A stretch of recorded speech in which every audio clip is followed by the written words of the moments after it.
am the head for the Center for Linkages, Internationalization, and Language Studies, concurrent head of the Institute of ASEAN European Studies at the Holy Cross of Davao College.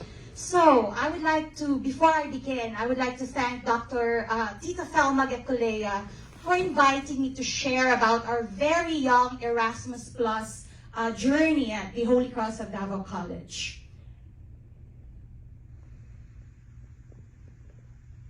All right, I've got a couple of pictures here, sort of telling our story at, sorry, give me a minute. There you go. So, middle of this year, we launched the Institute of ASEAN European Studies. But prior to that, we were already sowing the seeds for our Erasmus Plus program engagement. So we got in touch with one of the many HEIs in Europe. The Lithuanian Maritime Academy was one of them. And it started with a very casual conversation, and you might probably ask, how did I come across Erasmus Plus? So I was a product of the ASEM process. I was a student at the Asia Europe Institute of University Malaya, and I did my internship with UNU-CRIS in Belgium. And so that's how I came across Erasmus Plus, and that's how I got familiar with the different programs, academic programs available at the EU. So when we got started, we have a very young internationalization program at the Holy Cross of Davao College. I sort of relied with my, information, stock information that I have. And so I reached out to the Lithuanian Maritime Academy, our institutional partner, and we started talking. It was nothing serious at the beginning. But when I told the partner HEI institution at the EU that I wanted to explore doing an Erasmus Plus program with them, student and faculty mobility program, they were very excited to learn that there's this interest in doing this program with LMA. Just to share a bit of background, what's interesting about our experience is that there is not a lot of Erasmus Plus program for maritime education. And so for those of you who are students or faculty members at, from the maritime program, yes, please know that there's this Erasmus Plus program that you can avail. And so we have a very small population for our College of Maritime Education, 431. We signed an interinstitutional agreement with the Lithuanian Maritime Academy, and then we had a couple of activities with them. One of which is that we had this the Blue Line of Maritime Business Research Conference, and it was attended by a lot of our students. And we have successfully selected our first participant for the preparatory part of the Erasmus program. And we are planning our first trip to Lithuania by middle of January next year. So we got a grant that will run for 5 years. And so we really think that we will be able to do a lot of this mobility thing.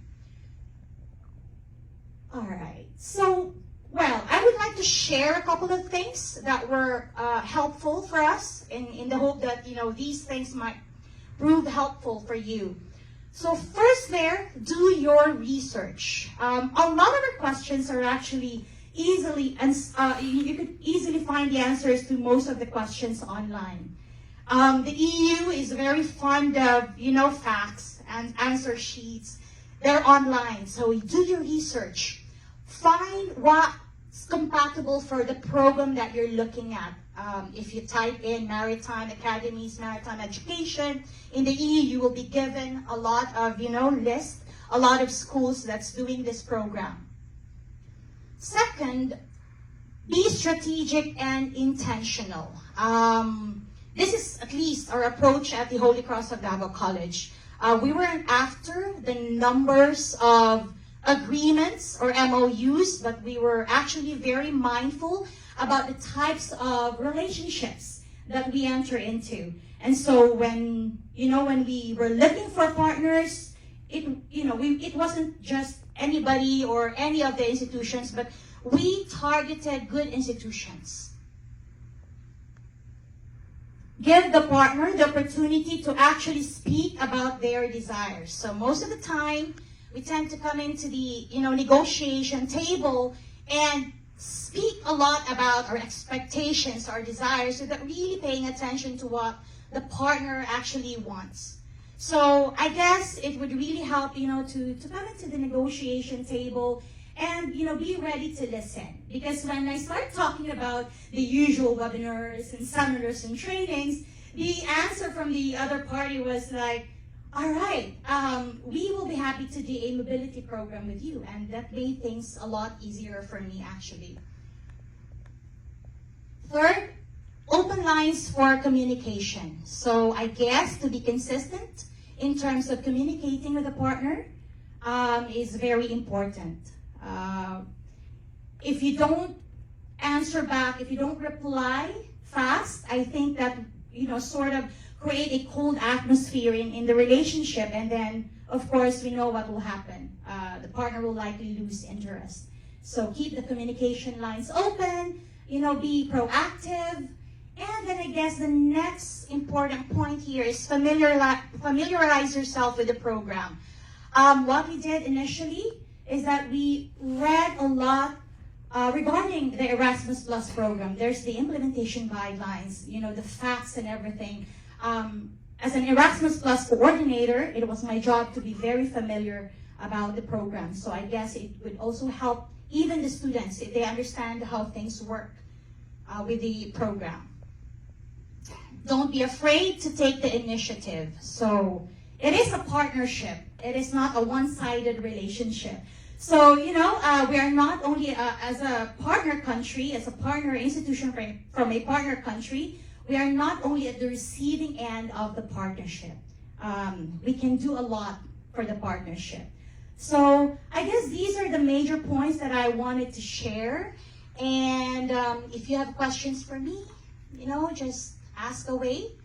And again, my name is Sheryl Urdaneta. I'm from the Holy Cross of Davao College, and I would like to thank EHEF for this opportunity. Thank you. So I guess